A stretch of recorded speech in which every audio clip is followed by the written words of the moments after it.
or the scanning has been started. So this is running, and as we discussed, so it may take some time based on the kind of scanning that is available, or based on the target and the kind of thing. So there are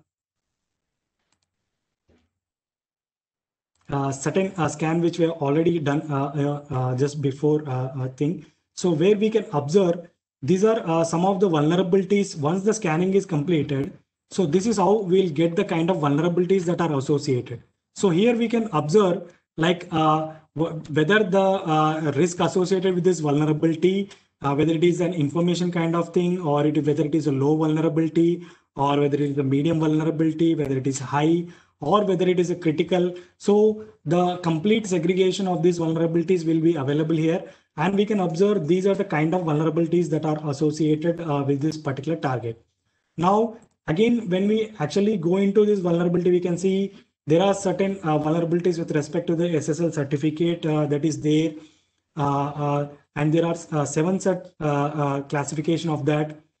And also, there are certain vulnerabilities with respect to the SMB signing or the kind of, because we have observed even in Nmap also certain port 445 is open. So on this 445, there is a certain vulnerability, which is a medium vulnerability that is available with respect to the signing that is not required on the SMB server. That means even an unauthenticated or remote attacker can exploit this to conduct the man-in-the-middle attacks against the SMB server.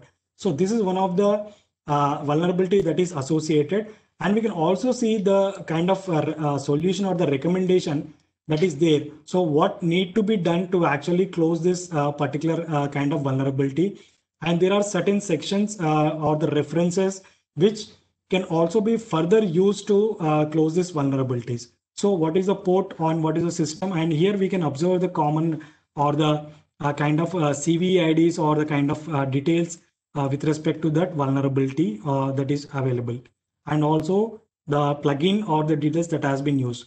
So this is how a particular the vulnerability analysis can be used with respect to these kind of tools, where along with the kind of ports or the services or the versions of that particular system, we now have a look onto the kind of vulnerabilities also that are associated with these kind of services. So once we know these vulnerabilities, then we can use some of the exploitation methods that are already available on the public, or using some of the tools like Metasploit, which we'll be demonstrating in the next in a couple of minutes. So we use these kind of techniques to actually get into the system or to exploit the vulnerabilities that are associated with this. So with this, now we'll quickly move on to the Metasploit part, where I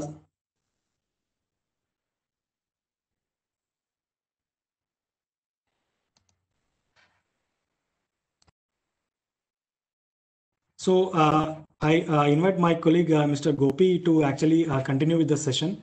So I'm forwarding the presentation control.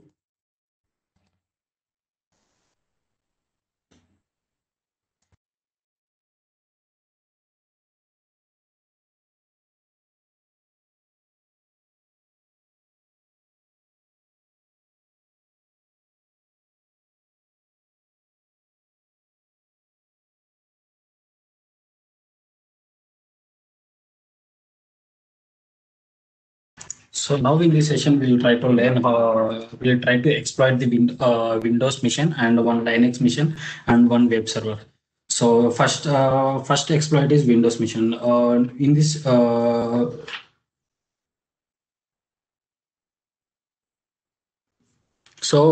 exploiting these, we'll use like Kali Linux. In this Kali Linux, we'll use several two tools. One is Metasploit and one is MSF Venom. MSF Venom, basically it is a tool which is a combination of MSF payload and MSF encode. Basically it is a combination of that, and we use that MSF Venom to generate a payload, so that we need to deploy that payload in any of the client mission, like client mean a victim mission. A victim mission. For we can use several ways to deploy that payload to the victims. The main way is accessing the untrusted sites. So where we can exploitable executable files may be there, or by using the social engineering that victim might visit your website so that he may download that payload.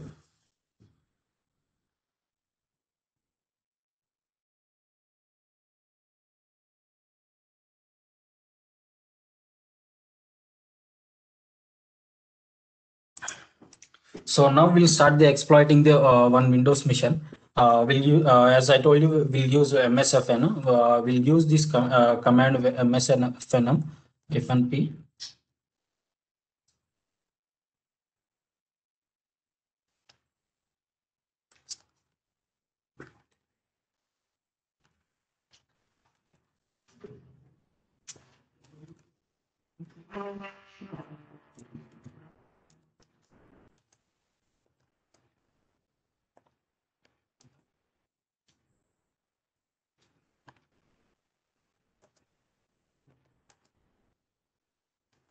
And I am saying we need to mention two things which are most important.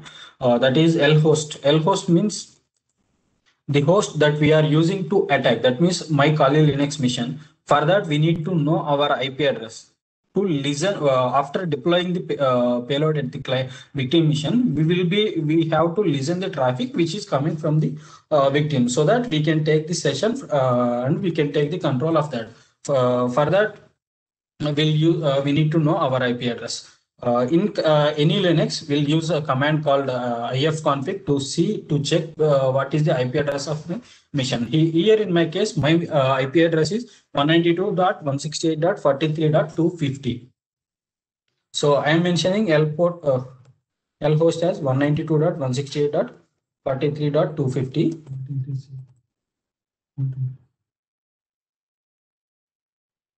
And we need to mention one more thing called L port, local port, on which port we need to listen the victim communication.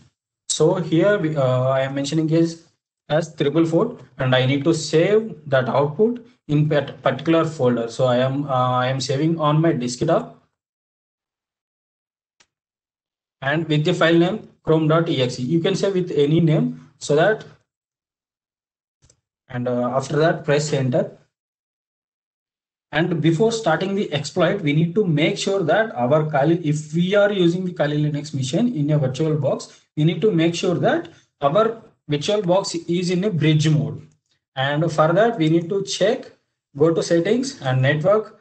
Here we need to see what is the interface that we are using and in which mode, like NAT or NAT network, bridge adapter or internal network. Here I placed it as bridge adapter. We need to place keep it in a bridge mode, because while taking the reverse shell, it won't be any problem, because if you are using NAT, that routing will be difficult for us to take the session of that victim mission. So we need to keep it in a bridge mode. So you can see here the payload is generated. For checking whether we have whether the payload is generated or not, we can use the command called ls. So here you can see chrome.exe is there and it is generated. Now we need to deploy this payload at the client victim mission. So for that, what we are we can use any of the method, like by copying, by giving the exe file to them, or by using the social engineering, or any other way. What I am do in my case, what I am doing is I am keeping it in a when web server, so that if the attacker or if the victim visits that website, he may be downloading that, and if he tries to install, we will get the session. So what I am doing is I am copying that chrome.exe to my Apache web server, so that,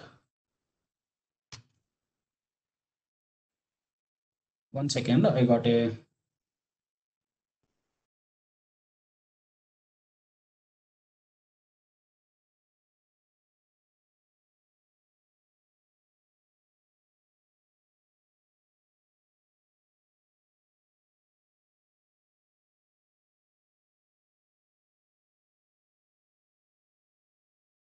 basically -p is the payload that we are generating. Here Windows Meterpreter, and that payload is reverse TCP. That means reverse shell we are trying to create in that. And -o is the output where the we are generating the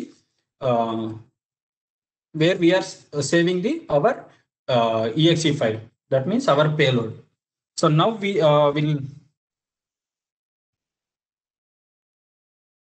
So now we'll copy our exe file to the Apache web server. So for that, I'm using the command called cp. Cp means copy. So cp and that exe file to /var. That is the path where we any content that you want to post. So I placed my exe file in /var/html www/html. So, and we need to start our Apache web server. For that, use the command called service apache to start, and it will start. Now we'll start Metasploit. For starting the Metasploit, use the command called msf venom. Msf console.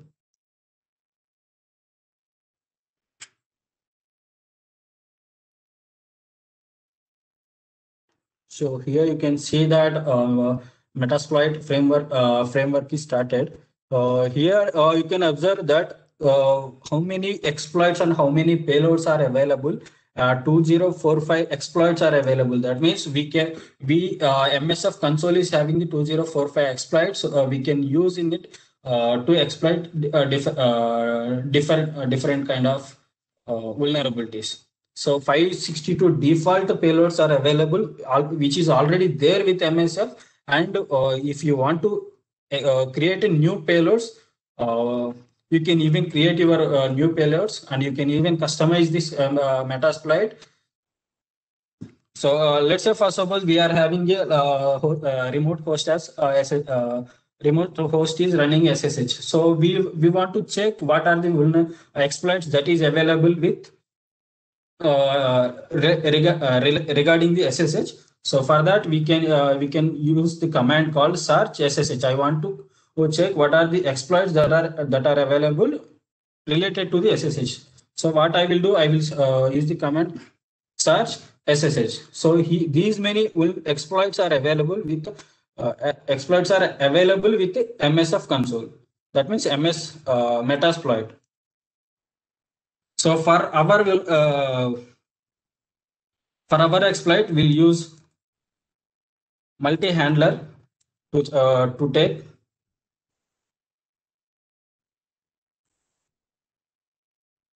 And we need to set payload.